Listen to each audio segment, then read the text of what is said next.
토트넘이 지난 경기에서 3연패를 당하면서 분위기가 매우 좋지 않지만 그나마 지난 경기에서 얻어갈 수 있었던 포인트 중에 하나가 로셀소가 메디슨의 역할을 어느 정도 잘 수행했다는 거거든요. 특히나 메디슨 같은 경우에는 토트넘이 경기를 운영할 때 정말 막대한 영향력을 끼치던 선수였는데 기록만 보더라도 메디슨이 토트넘 내에서 키패스 1위, 공격 지역에서의 패스 성공 횟수도 1위거든요. 메디슨이 공격을 할 때 토트넘이 메디슨을 중심으로 전방에 있는 손흥민, 쿨루셉스키, 히샬리송, 브레넌 존슨 이렇게 공격수들에게 패스를 공급하는 역할을 맡기다 보니까 메디슨이 빠져버리면 앞쪽에 있는 공격수들에게 원활하게 패스가 공급되지 않을 수도 있다는 문제점이 존재를 했었어요. 그런데 로셀소가 메디슨의 공백을 최소한으로 느끼게끔 만들어주는 역할을 분명하게 지난 경기에서 해냈거든요. 그리고 로셀소의 활용법도 메디슨의 활용법과 굉장히 유사한 측면을 보여줬었습니다.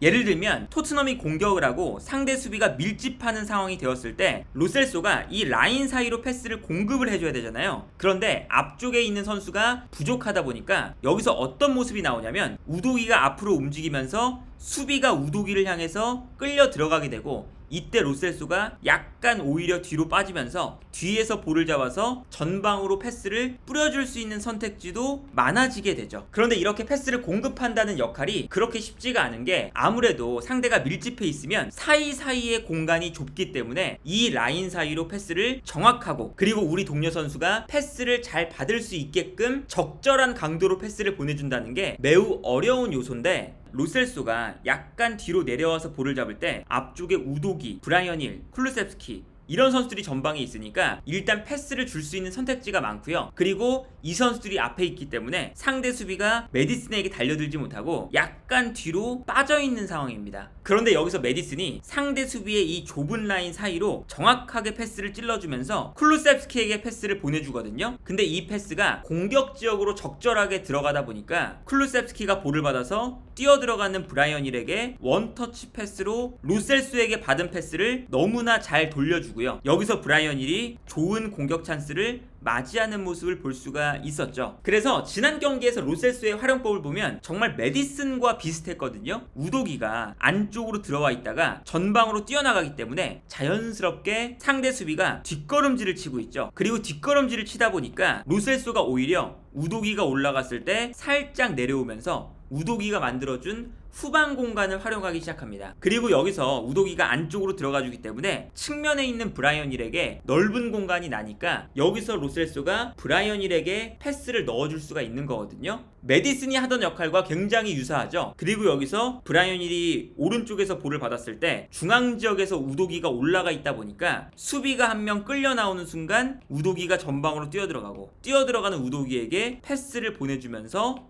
상대 수비를 무너뜨리는 패턴을 가져갈 수가 있었던 거죠. 이 장면도 마찬가지입니다. 이 장면도 보시면 우도기가 측면에서 중앙으로 들어오면서 상대 수비가 더 이상 나오지 못하도록 막아주고 있어요. 로셀소 입장에서는 우도기가 만들어준 뒷공간으로 내려가면서 이 넓은 공간에서 볼을 잡습니다. 그리고 여기서 로셀소가 볼을 잡아서 아까와 비슷하게 우도기가 가운데로 들어가면서 수비가 측면으로 못 나오니까 측면으로 뛰어나가는 브라이언 힐에게 로셀소가 정확한 스루 패스를 찔러주거든요. 이 스루 패스가 들어가면서 브라이언 힐이 측면에서 크로스를 올릴 수 있는 기회를 잡았고 여기서 크로스를 올려주면서 손흥민 선수에게 좋은 찬스가 연결되기도 했었죠. 그래서 이러한 장면들처럼 로셀소가 중원에 있을 때 전방에 있는 공격수들에게 패스를 찔러줄 수 있는 적절한 환경을 포스테코글루가 만들어줬고 이게 메디슨이 하던 역할이었는데 로셀소가 동료 선수들이 만들어준 공간에서 내려가서 볼을 받은 다음에 전방으로 적절하게 패스를 찔러주는 이 역할을 로셀소가 그대로 이어받아서 정확하게 잘 수행을 해준 경기였다. 그리고 여기에 더해서 로셀소가 후방 빌드업에도 도움을 많이 줬는데 내려가서 상대 공격수들이 전방 압박을 할 때 여기서 워낙에 로셀소가 드리블 능력이 있다 보니까 본인의 개인 기량을 활용해서 압박을 이겨내고 전방으로 볼을 끌고 올라가는 이런 모습도 보여줬고요. 로셀소가 왼쪽에 있다가 오른쪽으로 내려가주면서 자연스럽게 상대 수비를 한쪽 측면에 쏠리게끔 만들고 이때 반대편에 있는 우도기에게 전환 패스를 뿌려주는 이런 장면도 자주 나왔었습니다. 그리고 아까 봤던 것처럼 우도기가 중앙 지역으로 들어와서 계속 앞으로 뛰어나가니까 상대 수비가 올라오지 못할 때 로셀소가 내려와서 후방 빌드업을 담당을 하는 이런 장면을 계속 보여줬거든요. 그래서 로셀소가 메디슨이 이미 했던 것처럼 후방 빌드업에도 큰 도움을 주면서 공격 지역으로 올라갔을 때는 공격 지역에서 패스가 원활하게 돌아가게끔 하는 역할도 같이 맡았었어요. 그러다 보니까 지난 경기에서 세 번째로 가장 많은 패스를 했던 선수였고요. 그리고 여기에 더해서 키패스도 3개나 기록했습니다. 그리고 이 키패스 능력이 있기 때문에 손흥민 선수에게도 매우 큰 도움이 됐었는데, 로셀소가 공격 지역으로 올라가면서 볼을 받을 수 있는 위치로 움직이는데, 이때 로셀소가 볼을 받는 순간 이 다음 장면을 보면 로셀소가 볼을 받아서 앞쪽에 있는 손흥민 선수에게, 특히나 상대 수비 라인의 이 좁은 공간 사이로 또다시 적절하게 패스를 찔러주면서 손흥민 선수가 이 패스를 받아서 아주 결정적인 찬스를 맞이하고 여기서 슈팅까지 기록하는 장면을 볼 수가 있었거든요.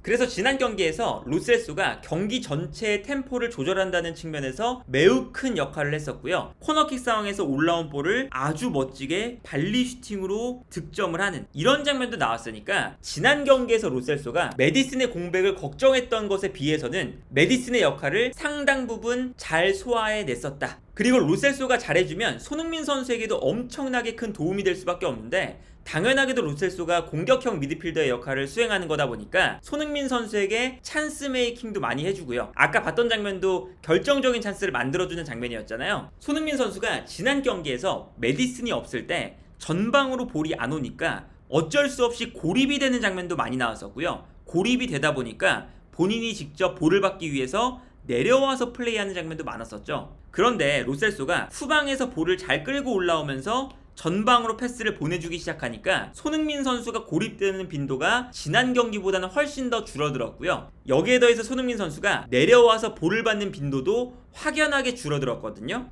그래서 지난 경기에서 손흥민 선수가 볼 터치한 위치를 봐도 울버햄튼전에서는 손흥민 선수가 하프라인 그리고 하프라인 밑에까지 내려와서 볼을 받은 빈도가 많다는 것을 확인할 수가 있죠. 아스톤빌라전에서는 확연하게 하프라인 주변에서는 볼을 받는 빈도가 거의 없고요. 전방에서 볼을 터치한 빈도가 훨씬 더 많았다는 것을 확인할 수가 있습니다. 더군다나 공격 지역으로 패스가 잘 들어가다 보니까 손흥민 선수가 지난 경기에서 박스 안에서의 볼 터치가 9번이었거든요. 그런데 울버햄튼전에서는 메디슨도 없었고 로셀소도 없었기 때문에 패스가 제대로 공급이 안 되면서 박스 안에서의 볼 터치가 단 1번이었습니다. 정말 큰 차이가 난다는 걸 볼 수가 있고, 그러다 보니까 아스톤빌라전의 히트맵과 울버햄튼전의 히트맵을 비교해봐도 아스톤빌라전은 앞쪽에 히트맵이 형성되어 있었다면 울버햄튼전은 보다 아래쪽에서 히트맵이 형성되어 있다는 것을 볼 수도 있는 거죠. 그러니까 이 로셀소의 역할은 메디슨이 없을 때 손흥민 선수가 조금 더 공격에 집중할 수 있는 환경을 만들어준다는 측면에서 로셀소가 잘하면 잘할수록 손흥민 선수에게 매우 큰 도움이 되거든요. 그리고 심지어 로셀소가 압박도 잘하는 선수라서 손흥민 선수가 최근에 보면 스프린트를 엄청나게 많이 가져가면서 압박을 하게 되는데, 이 압박의 템포를 따라가 주면서 같이 압박을 잘 해줄 수 있는 능력을 충분히 갖춘 선수예요. 현재 메디슨이 부상 때문에 1월 중순까지는 나오지 못한다는 것이 확정된 상태에서 로셀소가 좋은 활약을 펼쳐주는 건 토트넘에게 매우 큰 힘이 될 수밖에 없는 포인트라고 할 수가 있겠고, 토트넘 입장에서도 로셀소의 활약이 꾸준하게 이어진다면 충분히 안 좋았던 흐름을 반전시킬 수 있는 포인트를 찾을 수 있지 않을까 하네요.